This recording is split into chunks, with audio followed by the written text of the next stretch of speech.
Este no es Frankenstein. Yo te voy a contar cómo este monstruo pasó de la tragedia a convertirse en un icono pop, porque todos hemos pensado alguna vez que Frankenstein era un monstruo lento, torpe y gruñón con tornillos en el cuello. Pero en realidad este personaje nunca tuvo un nombre. ¿Cuál es su nombre? Aquí no hay nada sobre su nombre. De hecho, en la novela original era todo lo contrario. Es muy ágil, tiene fuerza excesiva, muy inteligente, elocuente y guapo.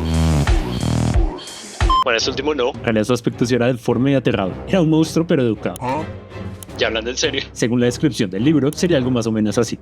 Pero detrás de su apariencia es un ser mucho más sensible, complejo y reflexivo sobre su propia existencia. Entonces, ¿De dónde viene la versión que todos conocemos? todo esto fue gracias a Hollywood. Contexto rápido. La historia original viene de la famosa novela de Mary Shelley, Frankenstein o el moderno Prometeo, que fue publicada en 1818 y es considerada una de las primeras obras de ciencia ficción, aunque el género no existía como tal en esa época. Y Frankenstein en realidad es el apellido del científico creador, Victor Frankenstein, pero en la historia la criatura nunca recibe un nombre, solo se le menciona como la criatura o el monstruo. Y la novela nos presenta una historia más compleja, emocional y filosófica. Pero con el tiempo y gracias a la fama de la novela, la gente empezó a confundir el creador con su criatura y a llamarlo el monstruo de Frankenstein. Y esa confusión se hizo más fuerte con la llegada del cine, cuando Hollywood creó la versión clásica que todos conocemos. Aunque la primera película que se hizo sobre este personaje fue en 1910, esta versión parecía el pingüino con peluca.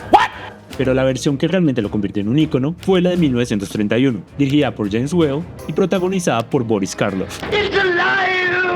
Esta fue la película que le dio su imagen clásica, con su personalidad gruñona, rostro deforme y cuadrado, los tornillos en el cuello y tenía un movimiento torpe y rígido. Además tampoco hablaba, y su historia era mucho más sencilla. Pero la popularidad de esa película y de su título hizo que muchos empezaran a llamar Frankenstein al monstruo, y desde entonces han surgido incontables versiones, algunas de terror, otras caricaturescas y otras un poco extrañas. ¿Qué es eso?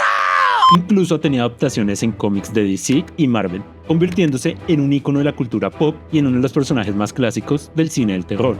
Y su influencia ha llegado tan lejos que ha inspirado a otros personajes como Largo, de Los Locos Adams, Frankenweenie, El Hombre Manos de Tijera, Sally, del Extraño Mundo de Jack, o incluso Bella Baxter, de Poor Things, entre muchos otros. Sin embargo, esto también ha provocado que entre tantas versiones se pierda de vista su historia original. Pero esta semana veremos la nueva versión de Frankenstein dirigida por Guillermo del Toro, y quien quiso hacer una versión más fiel a la novela de Mary Shelley, con Oscar Isaac interpretando a Victor Frankenstein y Jacob Elordi como la criatura, con un estilo gótico y melancólico, que busca acercarse más a las descripciones originales del libro. Y en algunos países ya se estrenó, pero en Colombia llegará a Netflix el 7 de noviembre. ¿Y tú, te quedas con el monstruo trágico de Mary Shelley o con la versión popular que creó Hollywood? Déjalo en los comentarios.